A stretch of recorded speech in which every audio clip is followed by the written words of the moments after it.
Assalamualaikum warahmatullahi wabarakatuh. Waalaikumsalam warahmatullahi wabarakatuh. Waalaikumsalam warahmatullahi wabarakatuh. Ya, alhamdulillah selamat pagi buat kita semua. Hari ini adalah pertemuan kita kedua dan tentunya sesuai dengan apa yang kita sampaikan minggu lalu, kita bicara paradigma dasar dari penelitian. Dan alhamdulillah saya apresiasi ya buat Anda semua yang sudah mengirim tugasnya tepat waktu, dan tentu kemarin paling lambat ya. Dan tentu kita tidak menerima sesuai dengan format dan juga tanggal. Nah, ada beberapa yang sudah saya lihat juga, dan tentu kita menyamakan persepsi yang sudah tugas yang sudah Anda kirimkan untuk kelas A1 ini. Nah, sambil nanti kita diskusikan, dan tentu pada hari ini kita jelaskan dulu bagaimana paradigma dasar dari penelitian yang kita sudah singgung juga beberapa minggu lalu. Nah, jadi outcome pembelajaran kita hari ini pertama, Anda memahami bagaimana paradigma dasar dari penelitian itu sendiri. Nah, memang nanti supaya tidak bingung ya, ini jenisnya apa beda antara jenis dengan tipe, dan juga desain studi atau rancangan studi sendiri nanti kita bahas di pertemuan keempat. Nah, juga yang kedua adalah bagaimana kita berpikir ya, atau pola pikir induktif dan deduktif di dalam filosofi penelitian. Ini penting sekali. Bagaimanapun kita bicara induktif dan deduktif ini akan kita secara dinamis ya, kita akan mempergunakan di dalam membangun konsep maupun juga teori nantinya. Dan ini menjadi dasar di dalam riset atau penelitian. Nah, yang ketiga adalah ini menjadi langkah awal Anda untuk memahami, karena memang kalau studi empirik itu salah satunya adalah problem based, itu menjadi cirinya. Jadi bagaimanapun memang bukan kita mencari masalah, tapi memang dasarnya adalah bagaimana kita merumuskan masalah dan nanti penelitian itu menjadi sebuah solusi ke depan. Nah, yang terakhir adalah tentu tidak hanya kita bicara deduktif, induktif, tapi ini juga diiringi bagaimana kita berpikir secara kritis. Nah, melihat atau bagaimana kita mengidentifikasi masalah itu. Jadi karena memang ada pada dasarnya gini, ada mahasiswa itu kadang-kadang bingung, ya kalau bahasa Anda sekarang itu kan galau itu, ketika kita mengambil mata kuliah skripsi saja, dengan bobot 4 SKS kalau nggak salah ya. Dan itu keterbatasannya adalah bagaimana melihat problem atau mencari ide penelitian itu tentu berdasarkan dari masalah yang ada. Nah, Pak, pusing saya, Pak, nggak ketemu masalahnya apa, berarti udah bagus semua dong, gitu kan. Nah, ini juga perlu bagaimana kita meramu itu di dalam proposal kita. Dan itu biasanya kita membuat di bab 1. Nah, itu tantangan awal ketika Anda nanti membuat proposal penelitian. Nanti kita coba bagaimana runutan tahapan-tahapan dari membuat itu. Oke, jadi hari ini cuma 4 ini kita akan coba dalami, dan tentu mudah-mudahan saya minta perhatian dari Anda kan bisa kita lebih efektif untuk proses pembelajaran pada hari ini. Oke, kita coba dulu mereview apa yang kita tugaskan minggu lalu. Jadi dalam paradigma dasar penelitian itu tentu banyak ya jenis tipe-tipe dari penelitian itu sendiri. Dan ini kadang-kadang menjadi sebuah versus gitu, membandingkan antara model yang A dengan yang model yang B seperti itu. Nah, kadang-kadang ada juga apakah ini boleh dikombinasikan seperti itu gitu kan, ada pertanyaan juga. Nah, kadang-kadang banyak juga kita melihat ini jenisnya adalah deskriptif analitik dalam hal ini. Padahal konsepnya hanya bicara pada deskriptif atau analitik gitu. Nah, ini jangan sampai salah. Nah, kadang-kadang jawaban kakak kelas Anda itu, Pak, Dulu kakak kelas saya membuatnya di proposalnya seperti itu, Pak. Jenis penelitian adalah deskriptif analitik. Nah, kan bingung juga. Jadi kalau Anda ingin yang benar nanti menjadi rujukan, jangan Anda menjadi rujukan yang salah. Gitu. Nah, jadi memang seperti itu akan menjadi apa namanya ya tentu menjadi tanggung jawab Anda nanti kalau Anda menulis salah, itu kan ditiru oleh di kelas Anda. Nah, yang lebih kacau lagi adalah, mohon maaf Pak, Bapak bilang salah, padahal kakak kelas yang saya tiru itu adalah bimbingannya Bapak. Nah, ini lebih parah lagi. Nah, jadi itulah menjadi beban kita dosen, biar apa namanya bagaimanapun di akhir nanti kita benar-benar meramu itu semua dan memfinalisasi dan itu benar-benar bisa menjadi rujukan. Nah, yang pertama adalah bicara deskriptif analitik. Nah, tidak hanya di dalam analisis atau manajemen data, tapi di penelitian pun juga kita bicara deskriptif dan analitik. Nah, kalau Anda belajar epidemiologi pun juga dipilah antara deskriptif dan analitik. Nah, ini saya katakan kunci dari deskriptif dan analitik ini yang harus Anda bukan menghafal ya, tapi memahami gitu. Jadi supaya nanti Anda melihat penelitian saya ini kategorinya deskriptif atau analitik. Nah, di situ harus Anda pahami kuncinya di dalam penelitian. Nah, sekarang saya tekankan dulu, jangan sampai salah ini yang perlu Anda ingat nanti. Karena juga di ujian, kan ujian kita ya biasanya kan pas banyak ini dia multiple choice ya, tapi memang berangkai gitu. Artinya kita membuat narasi, habis itu ada A, B, C, D-nya Anda jawab. Jangan sampai salah nanti. Nah, makanya wajar saya sampaikan, Anda jangan menghafal ini, tapi Anda mendengarkan, memahami apa yang saya jelaskan, karena soal itu dari situ banyaknya, bukan dari PowerPoint yang saya buat ini gitu. Nah, ini satu poin yang saya sampaikan ke Anda. Kalau kita bicara deskriptif analitik itu bukan berarti apa namanya deskriptif lebih baik, analitik lebih baik, seperti itu bukan. Dalam jenis penelitian ini yang kita tugaskan kemarin itu sebenarnya itu ada tipe-tipenya. Nah, pertanyaannya adalah kapan kita menggunakan deskriptif, kapan kita menggunakan analitik. Nah, bagaimana ciri-cirinya? Sampai nanti juga bicara penelitian terapan, bagaimana kita melakukan penelitian yang sifatnya fundamental seperti itu. Paham ya? Nah, ini salah satu keyword-nya. Nah, bicara deskriptif analitik, yang paling mudah kita memahami perbedaan ini adalah memang tentu kalau kita bicara deskriptif ya ingat aja bahasa Inggris yang mendescribe gitu, artinya menggambarkan. Nah, bagaimana kita hanya bisa menggambarkan apakah sebagai contoh karakteristik dari respondennya atau satu variabel saja. Nah, tanpa kita bicara menghubung-hubungan antara satu dengan yang lainnya, apalagi kita bicara deskriptif itu adalah menguji, ini tidak ada uji hipotesis di situ. Nah, hipotesis nanti diujikan secara statistik. Pak, berarti boleh dong Pak, penelitian kita nggak ada tanpa uji hipotesis? Ya boleh, kata siapa nggak boleh gitu. Nah, tentu Pak di S1 bagaimana Pak? Apakah kita harus sarankan ke analitik ya? Lebih ya kalau Anda itu tanyakan ke saya, jawabannya adalah tergantung nanti ide yang akan Anda kembangkan di dalam proposal. Nah, kalau idenya tidak baru ya Anda seharusnya ini sudah selesai di deskriptif, seharusnya studi ini, ide ini seharusnya lanjutnya ke analitik.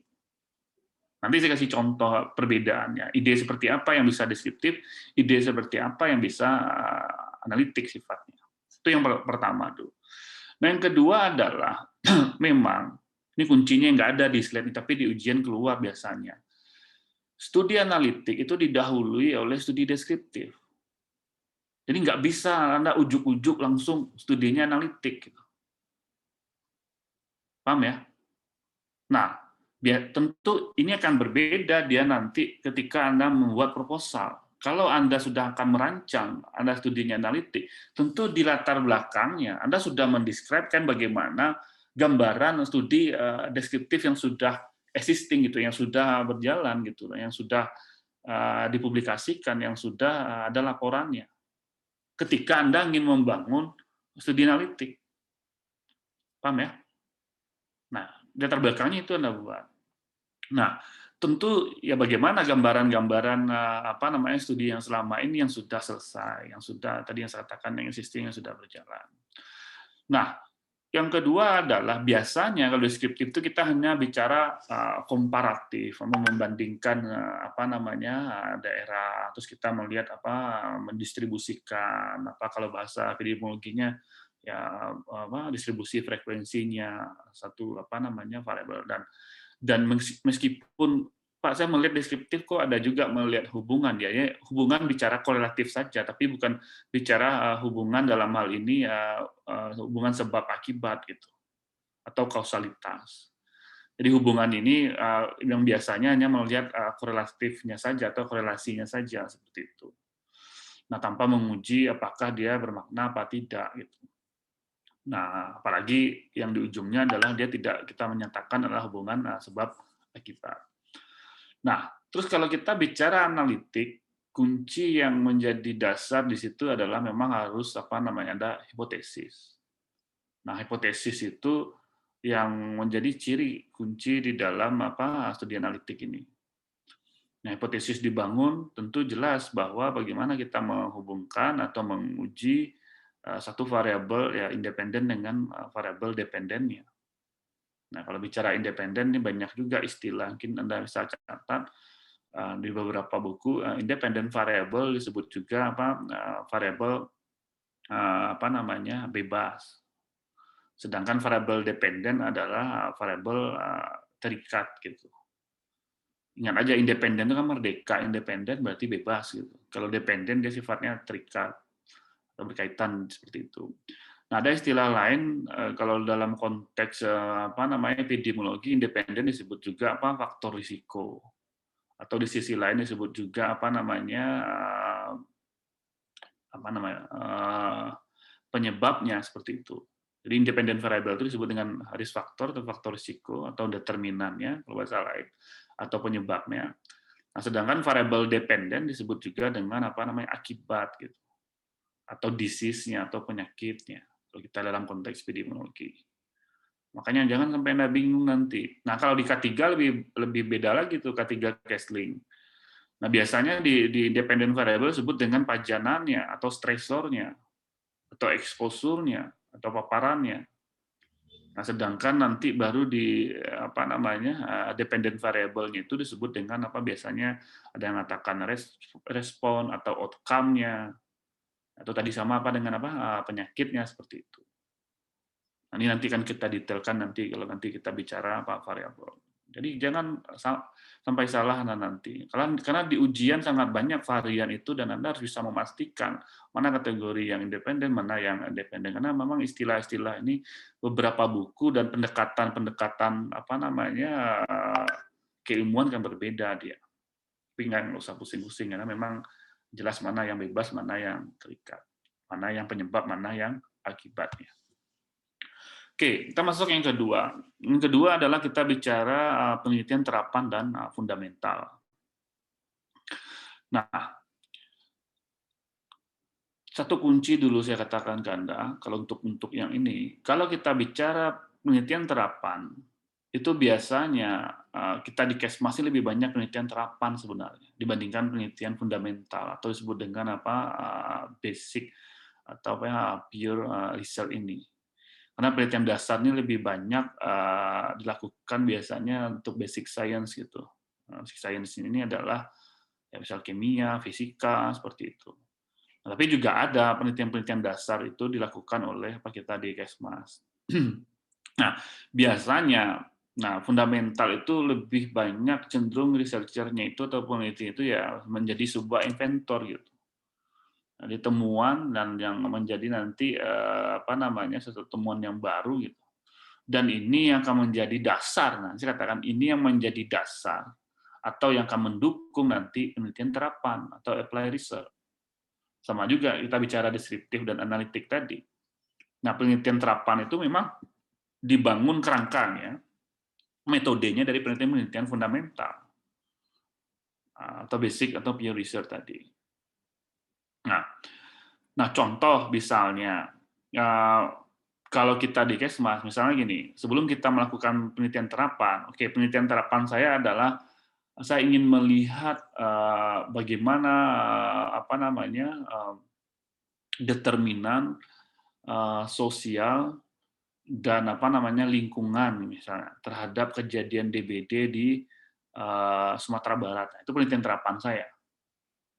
Nah, sedangkan penelitian fundamental saya adalah, biasanya dibangun dulu misalnya kalau di Kesmas itu fundamental dibuatlah pemodelan dulu.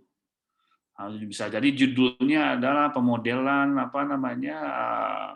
kejadian iklim dengan DBD misalnya di Sumatera Barat. Sebelum saya bicara determinan sosial dan lingkungan di Sumatera Barat yang nanti studinya adalah di populasi. Sedangkan fundamental research-nya dilakukan pemodelan dulu, dibuat modelnya dulu. Apakah model statistik atau model nanti terapan yang akan kita terapkan nanti di penelitian terapan kita.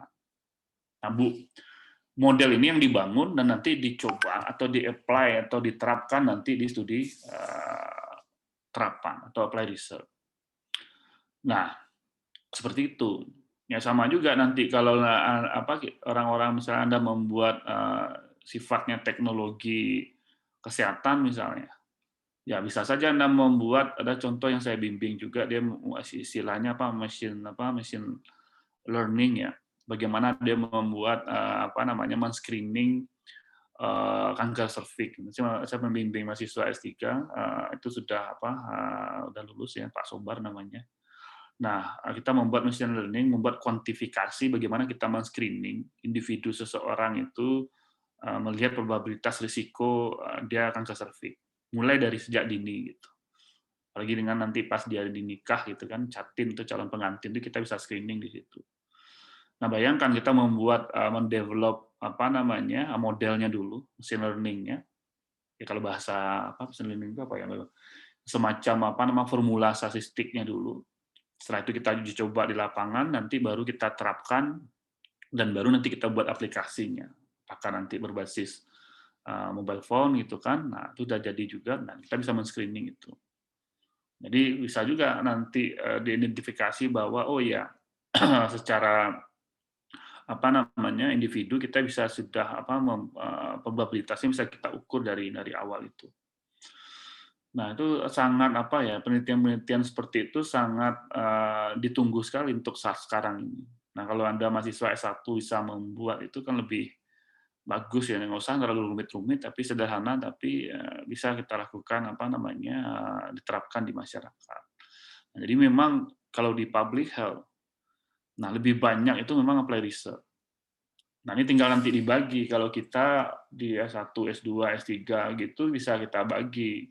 Makanya ada grup research ya, kelompok penelitian. Nanti kita bangun misalnya satu dosen kena bimbing S1, S2. Nah, ini di mana nih, ini proporsi S1, mana proporsi S2 yang akan kita coba bagi, dan itu menjadi sebuah working group itu yang bisa kita mencari solusi masalah yang ada.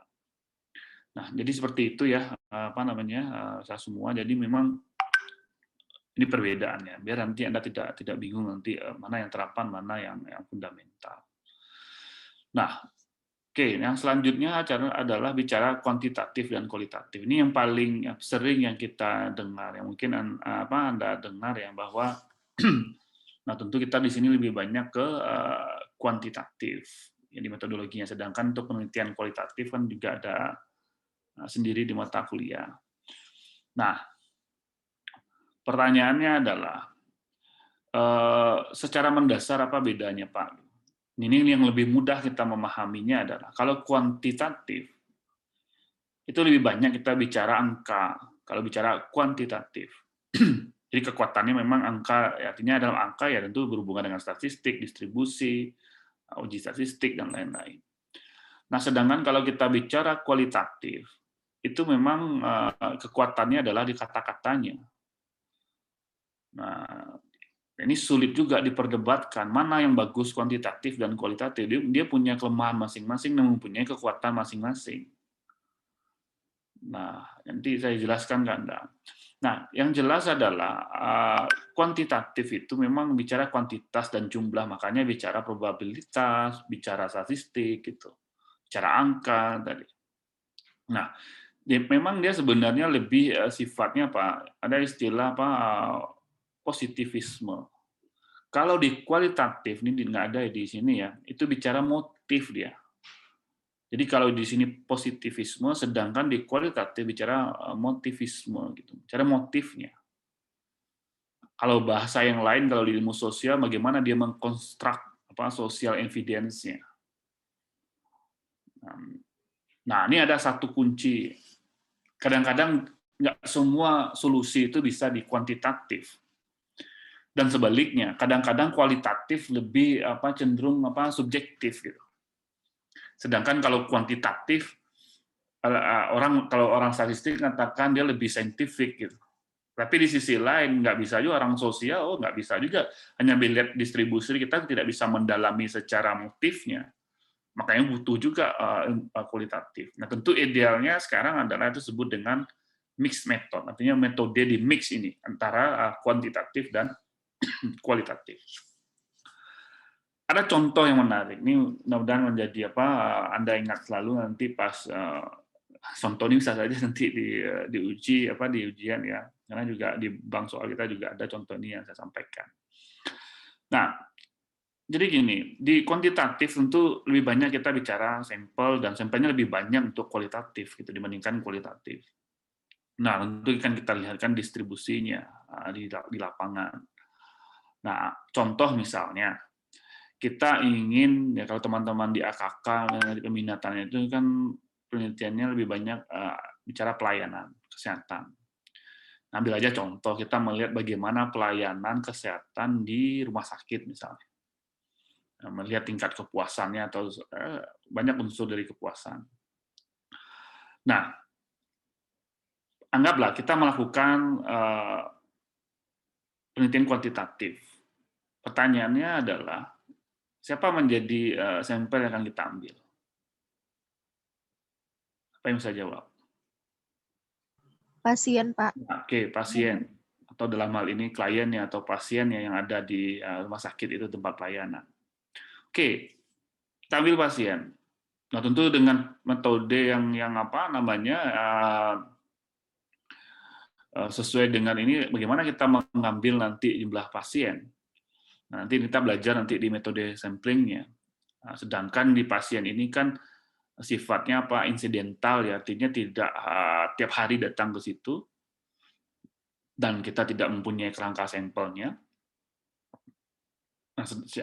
Dan berapa hari kita membutuhkan waktu untuk meneliti sampai sampel kita terpenuhi. Ya, boro-boro kalau memang hari itu jumlahnya hanya 10 orang misalnya, dengan sampel kita dibutuhkan lebih 100 misalnya. Nah, kita tanya di kepuasan tadi, di pelayanan itu. Nah, itu kan beragam hasilnya. Nah, ya sama juga pasti katakan, oh ya, ini contoh sederhana mungkin Anda sering katakan. Bu, bagaimana pelayanan di rumah sakit Ibu? Ini gitu. Ya, kebetulan Ibu ini datangnya tepat waktu, misalnya kan pasti pagi nggak terlalu sibuk, nggak terlalu banyak, dia udah dapat nomor. Alhamdulillah bagus Pak gitu kan, misalnya kan Dek gitu. Saya sangat puas sekali, apalagi juga dapat obat dan ditambah misalnya anaknya juga sembuh setelah itu. Kan bagus ya.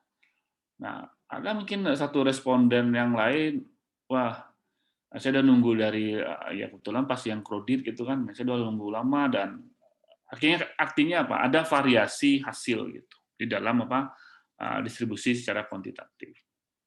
Nah, tentu itu menjadi dasar. Nah, yang kadang-kadang di kuantitatif itu kita tidak bisa melihat ya atau mendalami secara lihat motifnya. Nah, makanya jawabannya adalah kalau kita melaksanakan di kualitatif, nah biasanya kan ada informannya atau informan ya sebagai informasi yang mendapatkan informasi terhadap penelitian kita ini ya diambil biasanya dia lebih komprehensif melihat. Kalau kita tadi kata teman Anda kita melihat hanya pasien, kalau dalam kualitatif kita bisa interview direkturnya sendiri, karena kan ini kompleks. Kalau bicara pelayan kompleks, ada mungkin regulasi yang salah atau apa namanya sistemnya yang jelek gitu. Itu kan tidak bisa diimprove hanya di sisi klien gitu. Ada juga di sistem kebijakannya dan lain-lain. Nah, akhirnya kalau di kualitatif ini menarik juga. Pernah kita wawancara gitu kan. Kata direkturnya, oh ya, pelayanan bagus, sangat bagus sekali. Kita sudah melakukan apalagi kalau lebih ini kita sudah mendapatkan sertifikasi ISO 9000, macam-macam lah disampaikan. Nah, nanti di sisi mungkin ada kabitnya, kepala bidangnya, kita menjadi informannya juga sama. Nah, sampai nanti di akhirnya adalah tentu juga ada informan dari pasien sendiri. Nah, biasanya, ini saya katakan, di kualitatif itu dikonstruk. Ada istilahnya bahasa, nanti kalau Anda belajar namanya di triangulasi, informasi antara dari sisi manajemen, terus juga supervisornya, terus termasuk juga klien atau pasien. Nah, ini yang lebih, melihat motif, mengkonstruk. Nah, jangan kadang-kadang gini, dia kata atasan ininya bagus-bagus saja, tapi di sisi pasien jelek sekali gitu. Dan jangan-jangan dia tidak tahu gitu bagaimana di lapangan. Nah, sama juga waktu kalau kita kualitatif bukan di rumah sakit ya, kalau di masyarakat. Nah, biasanya kalau orang-orang antropologi, sosiologi itu menarik gitu. Kata kepala desa nih bagaimana BLT di sini. Oh ya, sudah kami sampaikan. Orang nggak tahu nih si peneliti nggak tahu si kepala desanya nih korup mengenai BLT ini. Nah, biasanya kalau orang kualitatif, itu biasanya dia sengaja tuh ke warung-warung gitu kan, mengumpulkan, dia melakukan FGD, misalnya fokus group discussion gitu. Saya pernah dulu di daerah Pandeglang sana, saya pernah waktu itu meneliti tentang AMDAL tambang emas ya di Pandeglang. Itu hampir ke ujung kulonnya sampai ke sana situ. Ini menarik juga gitu. Ini bagaimana tanggapan Bapak mengenai keberadaan tambang gitu kan, kata orang ya kepala desanya saya jawab, oh bagus sekali ini, alhamdulillah ada di sini kita bisa bekerja, ini masyarakat ekonomi jadi produktif gitu. Nah, pas kita tanya di masyarakat ya, ala Pak kepala desanya kan ada dapat uang aja tuh, kitanya seperti ini nih gitu kan. Nah, itu biasanya peneliti bisa mengkombinasi itu. Nah, kadang-kadang memang tadi saya katakan kelemahannya adalah bagaimana kita mereduksi subjektivitas. Jangan nanti ini hanya bicara individu dan makanya kadang-kadang di kualitatif itu ada kunci kelemahan. Ini keluar ujian itu sulit untuk digeneralisasi ke populasi.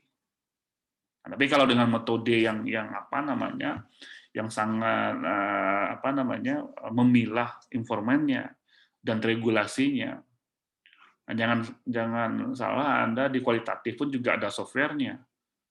Yang selama ini statistik kan kita ada kalau di angka-angka SPSS Pak, di kualitatif juga ada untuk mengolah kata-kata itu.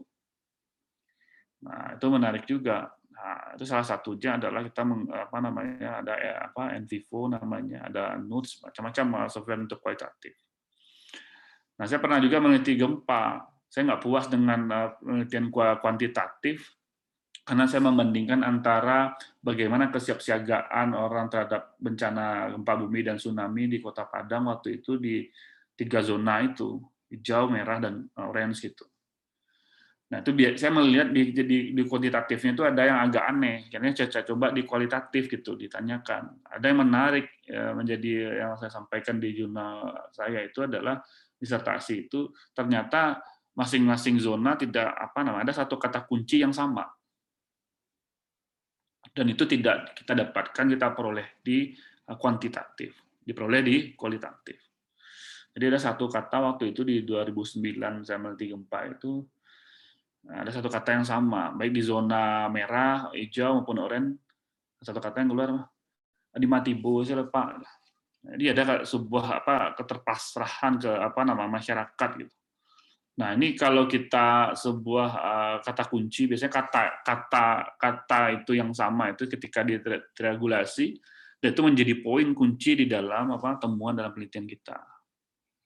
Nah, ini menarik ya, nanti Anda kalau yang suka di kuantitatif itu juga menarik untuk ini.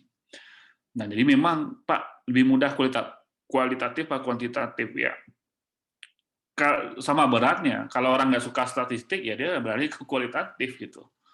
Nah, tapi orang yang nggak suka menulis bagaimana mendalami investigasi ini kurang, ini juga membuat merangkai kata-kata investigasi itu tidak maksudnya tidak dikatakan itu mudah, sulit juga gitu. Nah, bagaimana itu sebuah menjadi temuan. Nah, tentu idealnya kalau bisa Anda menggunakan metode di dalam hal ini, itu juga sangat menarik kita dalami di dalam penelitian kita. Oke. Nah, terus yang kedua adalah penelitiannya adalah bicara konseptual dan empirik. Nah, ini yang sudah kita coba jelaskan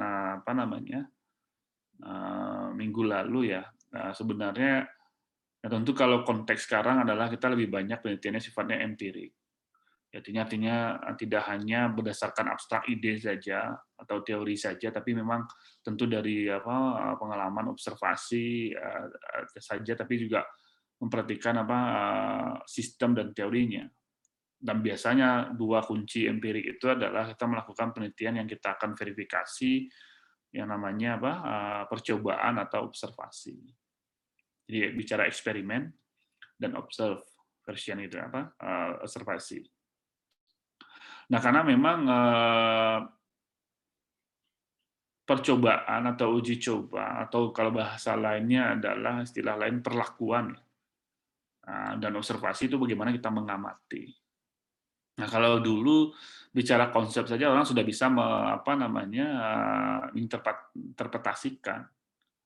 Yang pernah saya katakan kalau dulu tahun-tahun 17-an tidak perlu membuat penelitian itu didasari oleh penelitian-penelitian yang sebelumnya.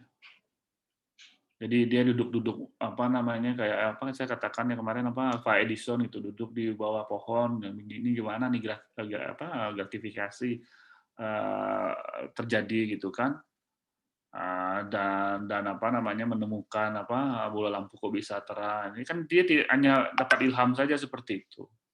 Nah, kalau sekarang Anda nggak bisa meneliti seperti itu, Anda harus punya basic landasan. Makanya studi empirik seperti itu. Makanya Anda harus merujuk atau dibangun dari penelitian yang sebelumnya. Nah, kadang-kadang mahasiswa di sini lemahnya karena bicara instan saja, padahal proses review itu yang menjadi kunci untuk kita bisa membangun ide yang baru. Oke. Nah, ada pertanyaan nggak dari sini? Oke. Nah, kalau tidak ada, kita lanjut dulu.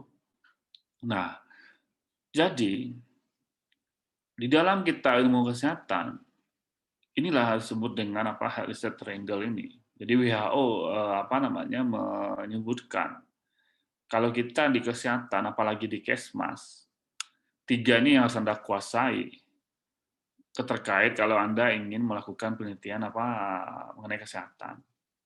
Nah, pertama adalah biomedis, itu disebut dengan biomedical science. Nah, makanya Pak, kenapa kok saya satu kok dapat juga anatomi, fisiologi misalnya, termasuk juga parasitologi, kenapa enggak kedokteran saja? Nah, mungkin proporsi kita akan agak berbeda orang-orang klinis, tapi bagaimanapun ini menjadi basic atau dasar yang harus kita kalau di ilmu kesehatan wajib ini. Karena bersyukur sekarang udah ada biomedik 1, 2, misalnya kalau kami dulu waktu saya satu itu satu-satu mata kuliahnya. Dan itu disamakan dengan kita kedokteran. Dan ternyata ya aplikasi secara ininya memang ya kadang-kadang tergantung juga ya, artinya tidak hanya Pak, kan saya nanti ngambilnya AKK Pak, saya ngambilnya nggak ke EPID, nggak butuh-butuh amat Pak. Ada juga yang banyak mahasiswa seperti itu anggapannya. Nah, perlu diingat juga bagaimanapun itu patofisiologi itu menjadi penting kalau kita mempelajari, setidak-tidaknya menjadi dasar. Nah, yang kedua tidak kalah penting adalah bicara pelayanan kesehatan.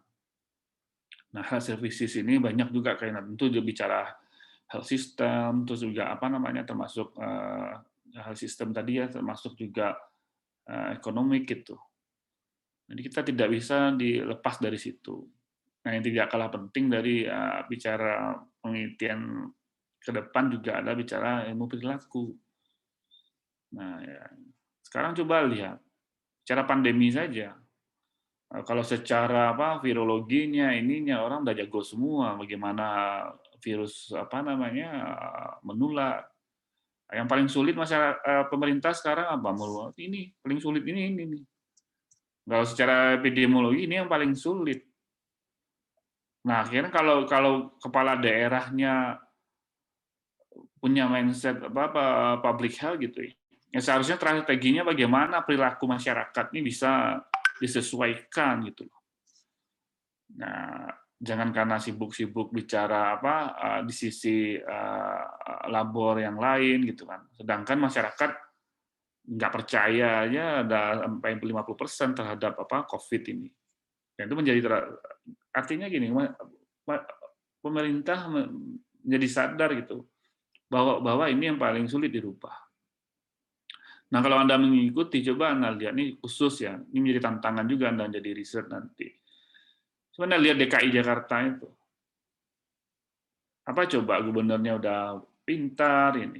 Ternyata kan yang menjadi peningkatan kasus dan segala macam semua upaya telah dilakukan, tapi memang merubah masyarakat itu sulit gitu. Nah, termasuk juga zaman sekarang ini bukan berperang COVID, tapi berperang informasi. Informasi yang disampaikan salah, ya salah juga nanti interpretasi pada masyarakat. Nah, kalau saya bandingkan ya, kadang-kadang iri juga ngelihat Thailand gitu. Nah, lihat di Thailand itu tempat saya kuliah sekarang aja tuh udah nggak ada orang kasus meningkat tajam lagi karena memang pertama masyarakatnya dibangun ya pengetahuannya. Nah, terus tidak ada istilah kalau di kita yang paling berat itu adalah self karantin itu isolasi mandiri atau karantina di rumah sendiri itu sebenarnya risikonya tinggi. Siapa yang akan menjamin? Itu bisa saja karena pemerintah nggak punya biaya. Kalau di Thailand nggak ada itu, self karantin itu nggak ada. Diisolasi di karantina sendiri itu memang tidak ada di Thailand. Ini memang pemerintah mengkarantina. Jadi model kayak di Wisma Atlet itu yang seharusnya gitu. Kalau nggak terkontrol. Jadi ada istilahnya adalah ya kayak gunung es saja. Yang dilaporkan sekarang 100 enggak dari Sumbar gini. Itu kan yang yang terdeteksi saja. Yang undetected cases-nya ya berapa persen dari itu. Apalagi sekarang modelnya yang OTG saat sekarang ini tanpa gejala dan itu menjadi tantangan. Nah, tentu juga variannya kalau Anda yang muda ini kita tahu risikonya yang paling besar memang umur-umur yang komorbid dan termasuk juga yang 50 tahun ke atas gitu kan, itu sangat-sangat berisiko. Tapi di situ tantangannya kalau dapat yang cocok ya parah dia, tapi kalau enggak ya mungkin aman-aman saja. Tapi kita nggak tahu orang yang sudah positif COVID ya seharusnya kita bisa evaluasi 3 bulan dan 6 bulan ke depan. Jangan-jangan nanti ada organ-organ yang sebenarnya rusak, tapi Anda tidak sadar dalam hal ini. Nah, ini perlu pertimbangan. Nah, intinya adalah ketika Anda seorang public health nanti, 3 ini menjadi komponen yang harus Anda kuasai. Nah, makanya di FKM ya ke depan kita juga labor kita sudah persiapkan juga nanti kita buka peminatan baru yaitu adalah promosi kesehatan. Nah, itu kita bicara audiovisual dan juga termasuk teknik komunikasi dan karena itu tantangannya sekarang. Seorang promotor kesehatan itu memang dibekali. Itulah membedakan kita secara klinis dengan kita di public health ini. Dan ternyata menyelesaikan masalah itu yang artinya kalau kita bicara PIT ya, agent, host, dan environment, susah diatur itu adalah hostnya. Hostnya itu adalah manusianya sendiri. Apalagi dengan karakter beda kita di kepulauan ini ya, Sumba, Jawa, apalagi kita di adat ini kan lebih kekuatannya di situ. Pakai pendekatan adat dan juga keagamaan. Oke, kita lanjut dulu sedikit. Nah, jadi itu yang dibangun 3 tadi. Nah, ini menjadi penting nanti ketika kita dari dasar kita merumuskan, nah bagaimana kita mengkonstruk nanti masalah tadi dan kita coba mengidentifikasi problemnya dan kita juga bangun nanti masalahnya ini dan bagaimana ya kalau bahasa sederhananya secara teorinya. Kalau bahasa yang lebih beratnya lagi bagaimana body of knowledge-nya gitu. Jadi kalau ini dibangun secara keilmuan, pengetahuannya bagaimana mendukung problem yang ada di masyarakat gitu, idealnya. Nah, biasanya kita berkutat antara dua ini. Kalau kita tidak bicara deduktif, nggak kita bicara induktif. Nah, pertama saya katakan dulu. Nah, induktif ini bagaimana? Peneliti membuat pengamatan berulang menggunakan bukti tersebut menghasilkan sebuah teori untuk menjelaskan apa yang telah mereka amati. Nah, sederhananya gini, induktif itu dia dari spesifik menjadi yang sifatnya ya secara umum gitu atau generalis dia. Jadi dari partikular ke general seperti itu. Nah, berbeda dengan deduktif. Kita berpikir general atau berpikir umum dan bagaimana kita bisa membuat dia partikular atau bisa membuat lebih spesifik dia dalam pembatasannya. Nah, biasanya induktif itu kita lakukan itu ketika kita membangun kerangka teorinya di dalam penelitian kita. Nah, teori dibangun itu biasanya kan mahasiswa kan instan saja, Pak, pakai aja teori istilahnya grand teorinya atau teori dasarnya. Nah, tapi kita juga bisa mengkonstruk itu dari jurnal-jurnal temuan-temuan yang baru kita konstruk. Atau istilahnya nanti kita modif itu. Bukan kita menganggap itu teori kita, tapi memodifikasi berdasarkan apakah systematic review atau literatur review kita dalam konteks penelitian kita. Karena nggak cukup kalau hanya kita menggunakan grand teorinya. Itu minggu depan kita jelaskan ke Anda bagaimana mengkonstruk itu. Contoh misalnya, Anda tahu salah satu penyebab DBD itu adalah perilaku dari manusianya. Nah, itu bagaimana perilaku? Karena Anda tahu grand teorinya, salah satu determinan kesehatan itu adalah perilaku, itu grand teorinya. Tapi yang Anda teliti bukan itu, yang Anda teliti salah satu variabel yang Anda teliti adalah perilaku manusia menggantung pakaian. Biasa menggantung pakaian di apakah di pintu. Atau bagaimana tuh mengkorelasikan kok bisa ujuk-ujuk kita menggantung pakaian di lemari atau di belakang pintu berhubungan dengan kejadian DBD. Gimana tuh Anda mengkonstruknya? Kan ada juga meneliti itu. Jangan lama-lama nanti warna jilbab mempengaruhi kejadian DBD. Nah, lucu juga bagaimana Anda mengkonstruknya itu.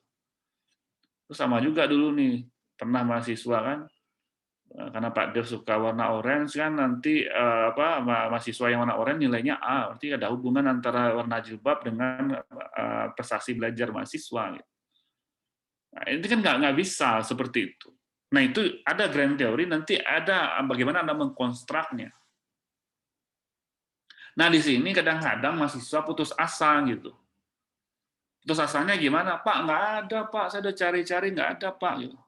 Sampai kadang-kadang saya tantang, kalau saya temukan nanti mau ditekek kepala Anda kan gitu. Anda malas saja nyari gitu kan. Nah, karena kebanyakan yang tadi saya katakan tidak mengkonstruk, dia hanya mengcopy yang sudah ada saja. Nah, makanya kadang apalagi kemarin kita bicara ide ya, yang paling sulit itu yang me first tadi. Itu tidak mudah tuh. Jadi ada mahasiswa saya peminatan ya EPIT juga, tapi arah penelitiannya ke ketiga gitu. Nah, yang menarik adalah dia menilai tentang ergonomi para gamer ini. Nah, itu menarik juga waktu itu. Saya mau membimbingnya dia karena anaknya semangat gitu. Nah, itu sulit juga waktu itu membangun, Pak, bagaimana mengkonstruk ergonomi main game ini yang paling bagus gitu. Nah, sedangkan buku-bukunya nggak ada.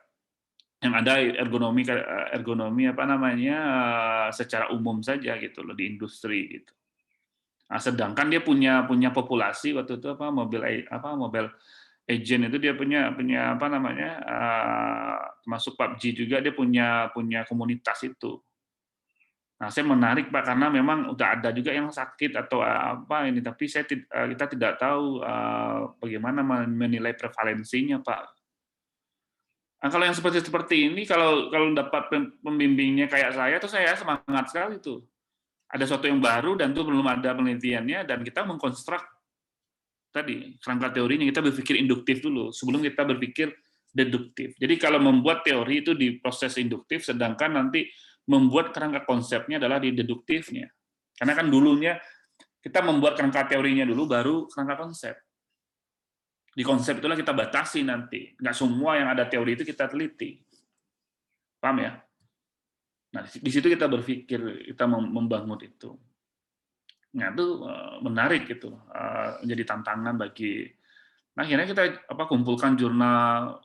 Nah, dari berbagai ini, akhirnya kita ketemu malah jurnalnya dari Jepang waktu itu, yang telah meneliti khusus subjek penelitiannya itu adalah para gamer ini.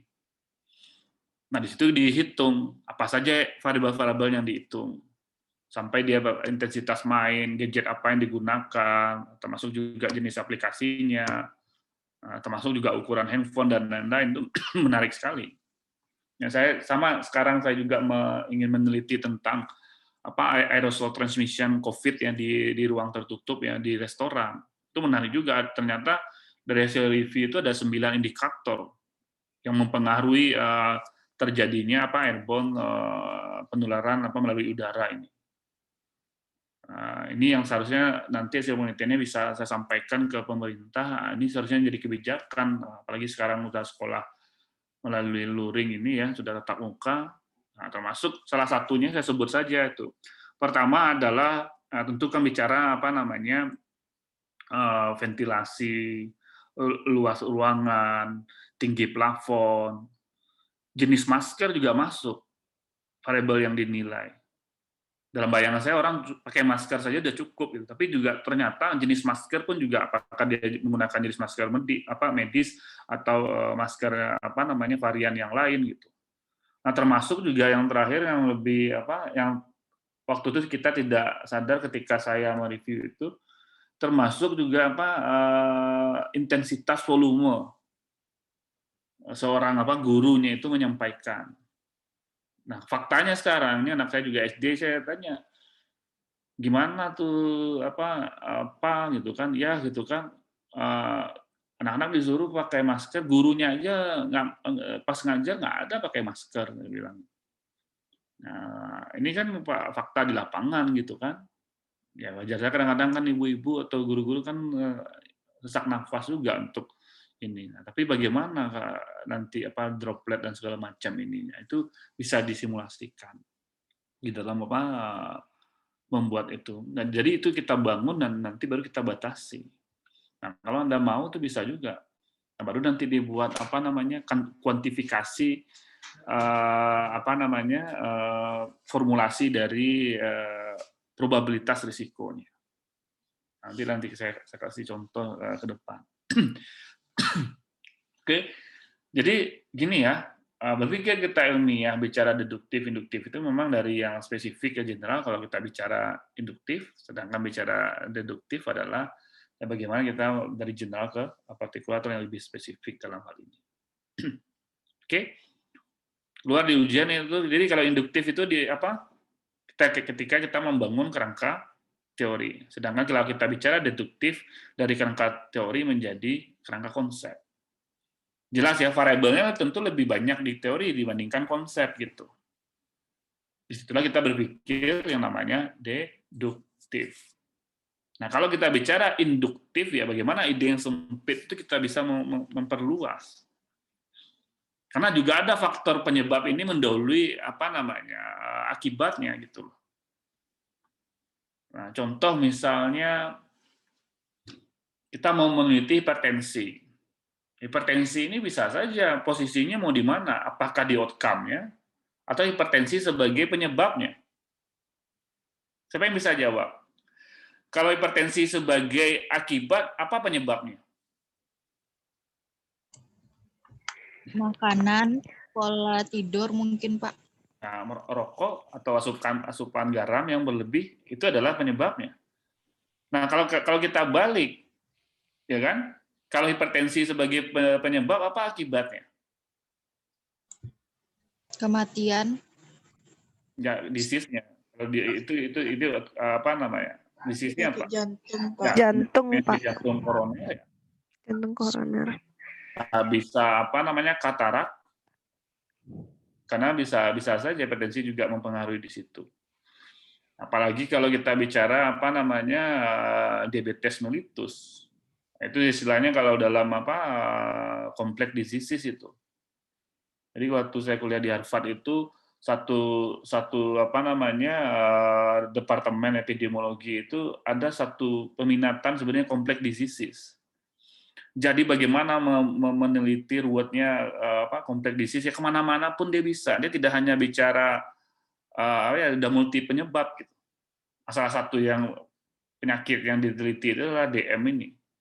Jadi Anda hati-hati juga di diabetes mellitus, kalau bahasa orang Padang penyakit gula kan, penyakit ini prevalensinya cukup tinggi diiringi dengan hipertensi seperti itu. Dan itu kemana-mana. Lucunya itu menjadi ya ini kolega kita yang meninggal COVID itu rata-rata juga DM. Jadi cepat untuk memicu kematian tadi yang saya katakan. Ini Anda hati-hati, apakah saya nggak tahu juga. Ini menarik juga Anda teliti. Saya juga sedikit sudah merubah pola ya. Kalau di kita ini memang orang Indonesia ini sukanya makan, bukan suka ya, memang nasi menjadi kebutuhan gitu. Padahal nasi kadar gulanya juga tinggi gitu. Saya pernah diskusi sama orang Jepang, aneh dia.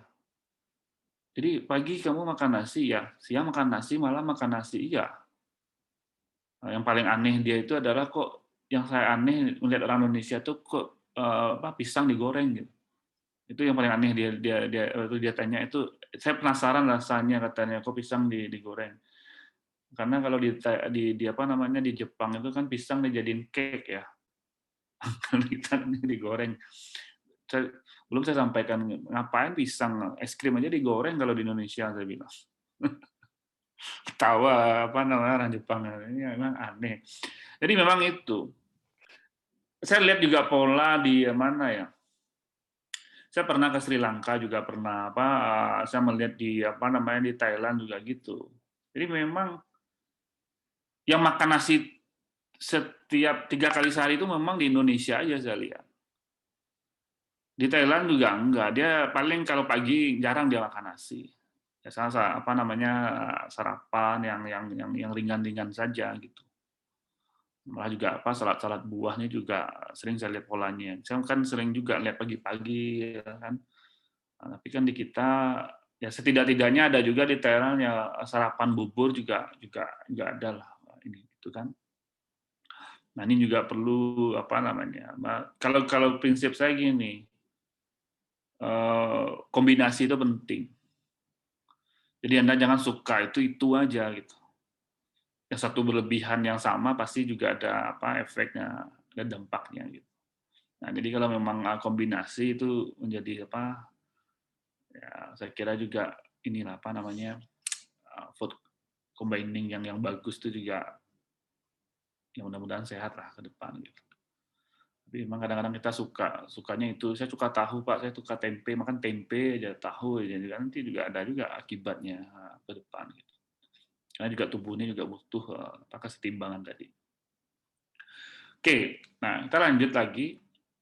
Nah selain tadi bicara deduktif dan induktif, nah bagaimana karakteristik orang berpikir kita sebagai peneliti itu berpikir ilmiah?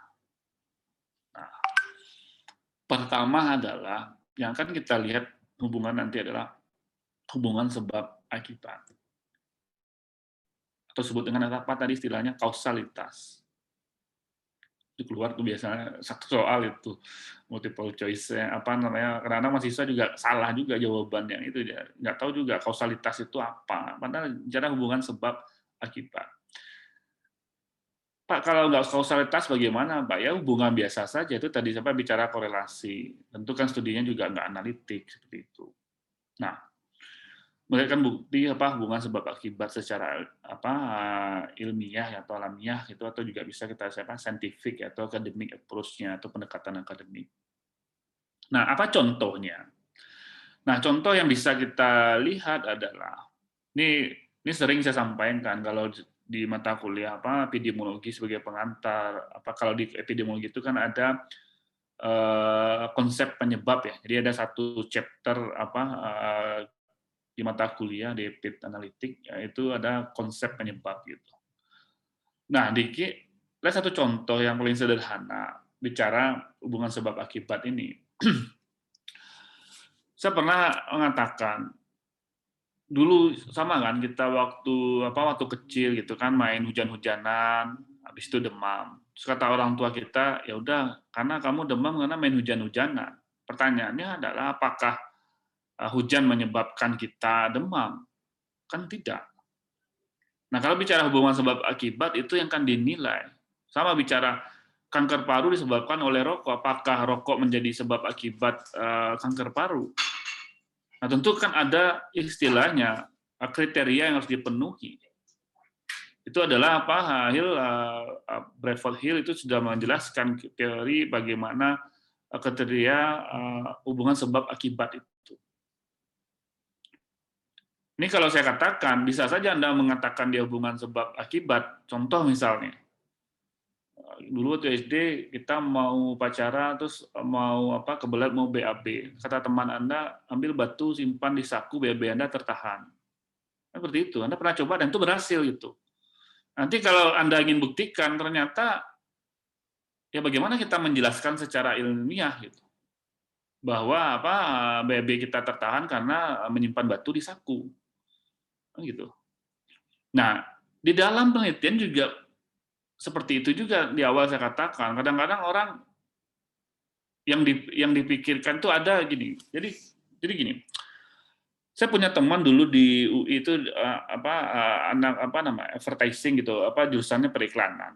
Dan dia mengumpulkan semua pemali di seluruh Indonesia. Karena ingin membuat ide dari pemali ini menjadi sebuah bentuk iklan.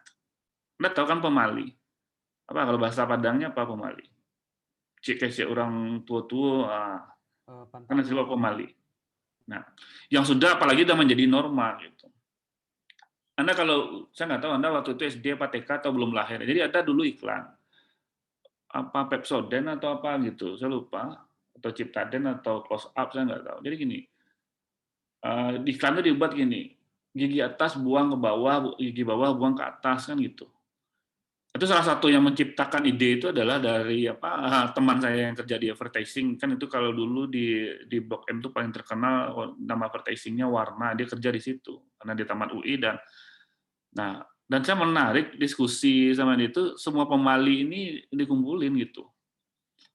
Dan orang sampai sekarang pun juga ada menjadi kepercayaan. Dan kalau seorang peneliti itu menarik juga, kenapa kok bisa itu terbentuk, ada norma-norma, atau memang bagaimana kita bisa menjelaskan secara ilmiah. Nah, kembali bicara batu BAB kita tertahan, bagaimana pembuktiannya supaya memang batu itu bukan membuat BAB kita tertahan, itu hanya pikiran kita. Kalau Anda ingin uji coba, gimana tuh melakukan perlakuannya? Anda bisikannya teman nanya, coba Anda kata Pak Dev kan batu, coba Anda ganti dengan kayu, BAB Anda tertahan nggak? Itu menarik, tapi kan Anda belum pernah mencoba gitu.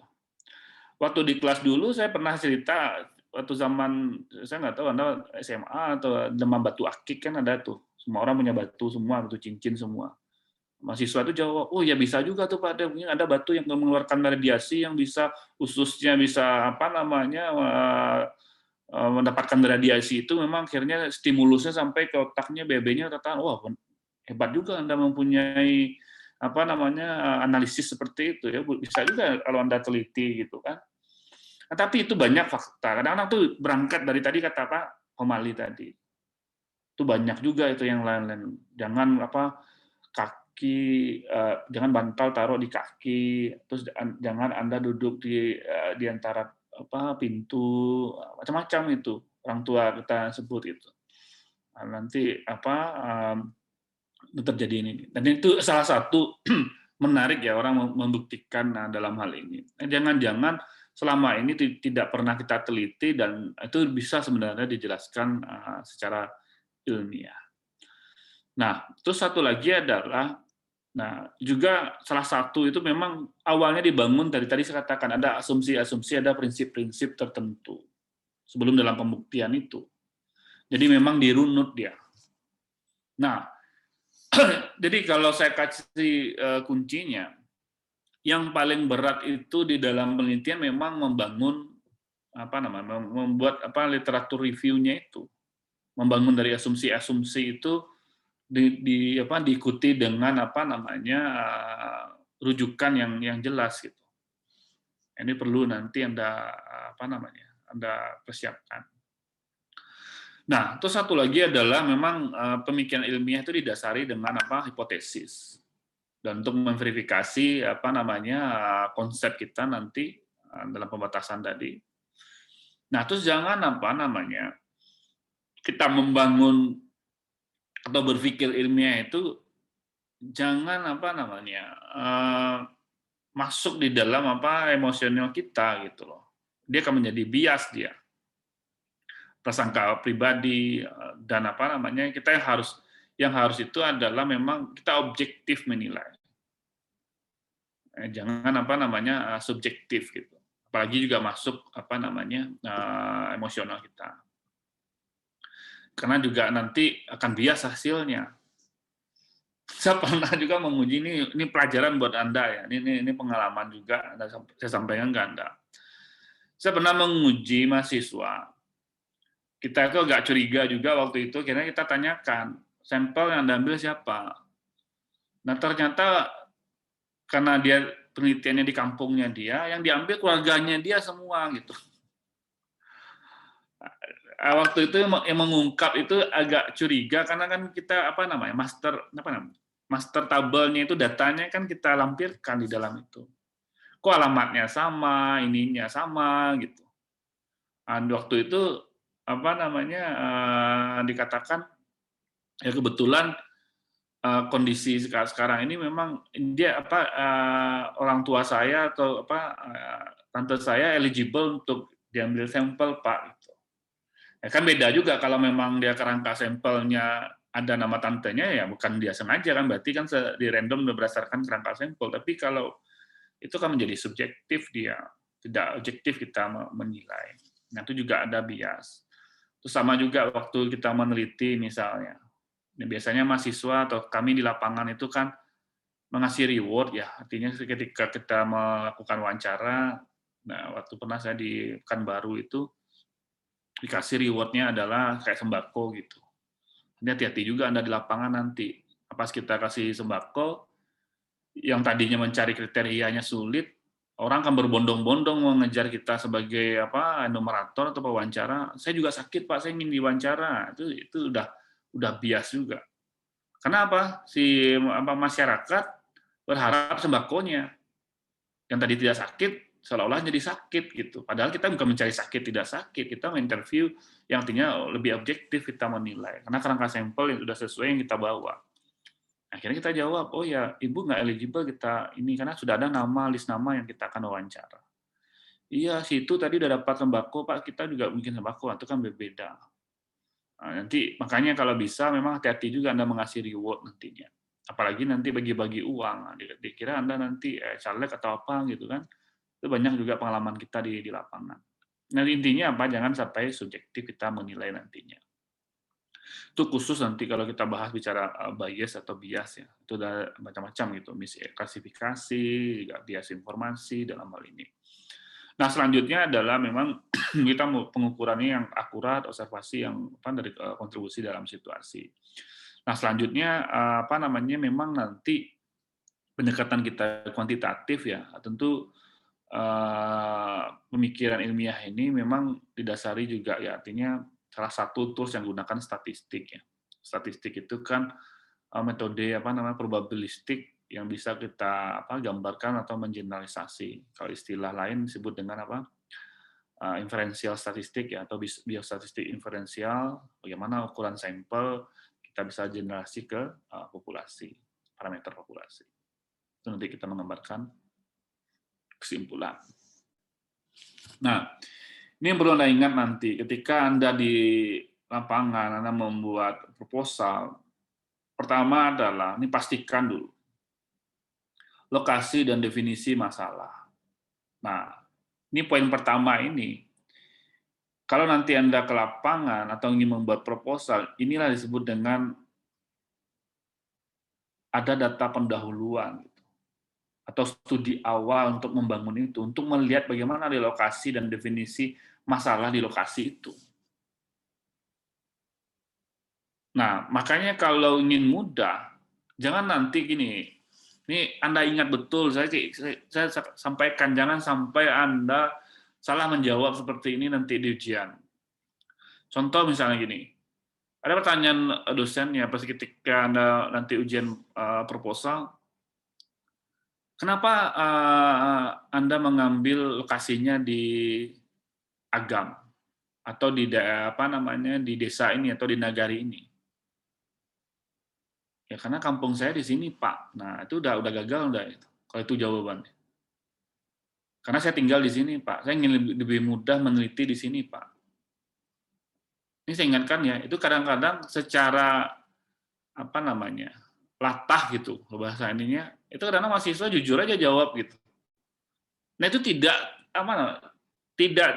sangat-sangat tidak ilmiah jawabannya. Nah, seharusnya Anda harus mempelajari itu dulu, lokasi dan definisi masalahnya. Kalau memang akses meneliti Anda lebih mudah atau nanti lebih lokasinya paham, tentu Anda mengidentifikasinya, melihat data-data pembanding di daerah yang lain gitu.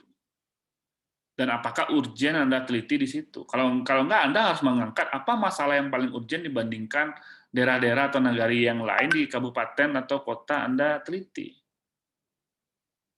Kalau enggak akan ilmiah jawabannya. Anda bisa mengambil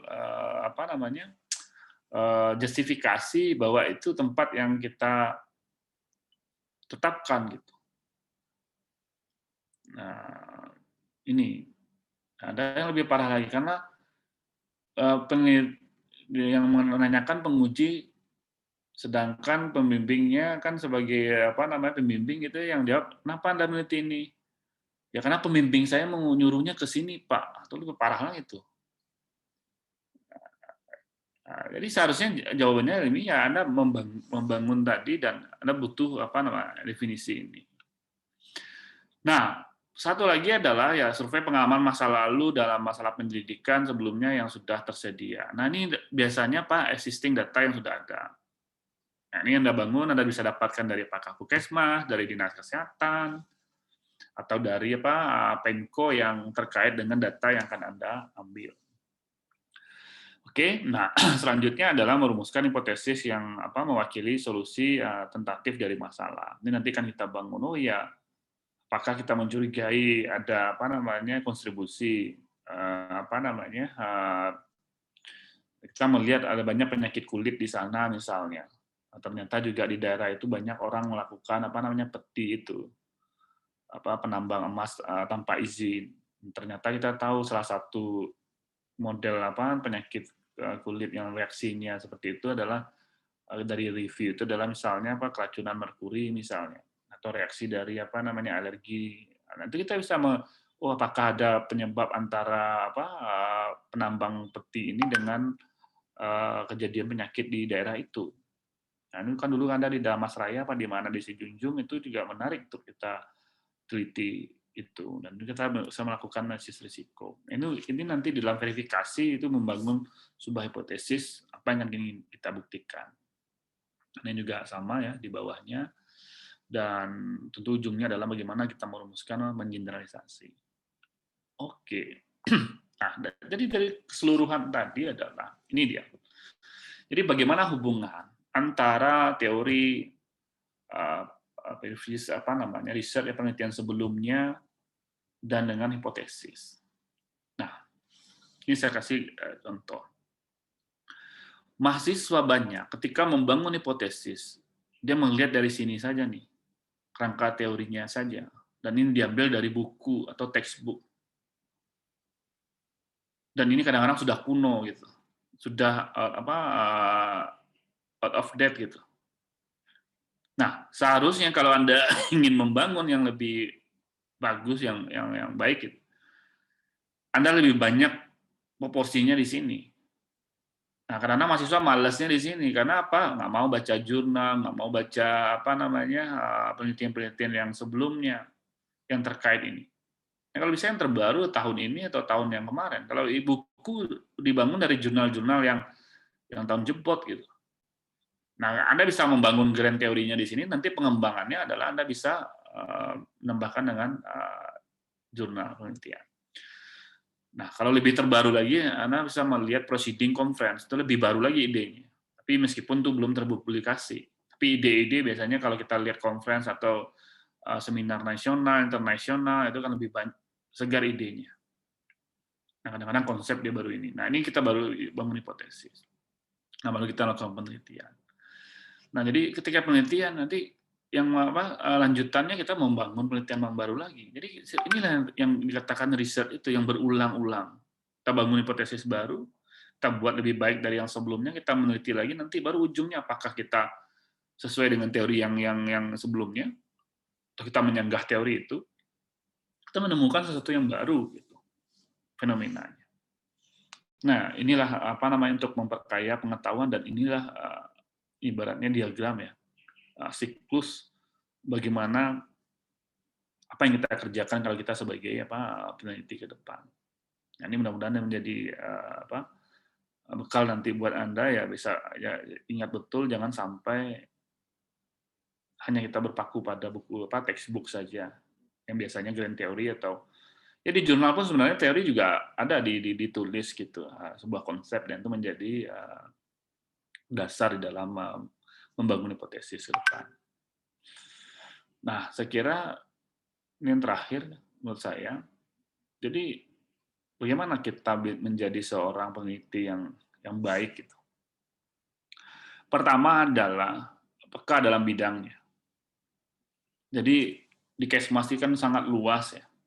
Nanti apalagi Anda juga ada peminatan, dan sampai sekarang Anda harus tentukan mana menjadi interest Anda. Nah, Anda kalau ingin berhasil ya Anda harus peka. Makanya kalau yang diteliti itu atau yang disampaikan idenya ke pembimbing itu yang kita suka. Jangan yang kita teliti yang kita tidak suka, atau yang kita tidak minati, gitu, atau yang kita tidak interest di dalam hal itu. Itu kan bahaya. Dan pasti Anda juga akan berhadapan seperti itu. Berhadapan ini apa maksud saya? Bisa saja Anda ingin meneliti ini, pembimbing Anda nggak setuju, karena Anda membangun dengan tidak baik gitu. Atau bisa saja kalau Anda mengasih ide ternyata mendapatkan pembimbing yang bukan dalam bidangnya, makanya pasti terjadi berubah di situ. Nah, itu yang perlu Anda siapkan. Tidak hanya satu, ya bisa jadi 2 proposal atau 3 proposal. Jadi ketika satu ditolak, Anda siap yang ide yang kedua. Yang ditolak lagi kedua, siapkan yang nomor 3 seperti itu. Karena gini, masing-masing Anda itu nanti ya sekarang masih bisa kelompok-kelompok gitu kan.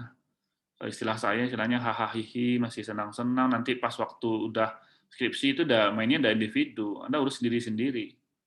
Nah, itu kadang-kadang speed-nya beda-beda, ada yang cepat, ada yang lambat. Nah, jangan sampai nanti dari total 144 SKS hanya ya skripsi 4 SKS itu menjadi gagal Anda untuk sarjana. Karena juga ada kasus seperti itu, padahal kuliah sudah selesai, tapi terkendala dengan skripsi yang tidak mau membuat atau ada masalah dengan pembimbing, atau udah kecewa dengan yang ini, bertanya ke senior,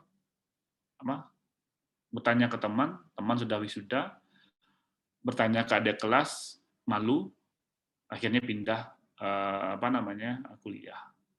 Itu ada yang terjadi seperti itu. Akhirnya orang tuanya menghadap dekan, Pak Dev gimana, anak saya udah ini nggak mau lagi gitu. Ya kita sudah Pak Dev sudah menyurati kami dan kami juga tidak sanggup untuk ini, dan akhirnya memang salah satunya kalau nggak DO ya pindah gitu. Akhirnya ya pindah ke swasta, saya nggak tahu juga di swasta apa lulus apa tidak gitu. Nah itu jangan sampai terjadi seperti itu.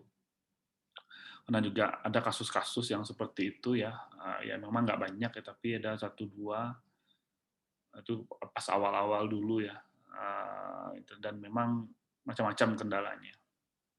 Karena ada sibuk organisasi, ada yang sibuk nggak karu-karuan aja, nggak jelas juga gitu.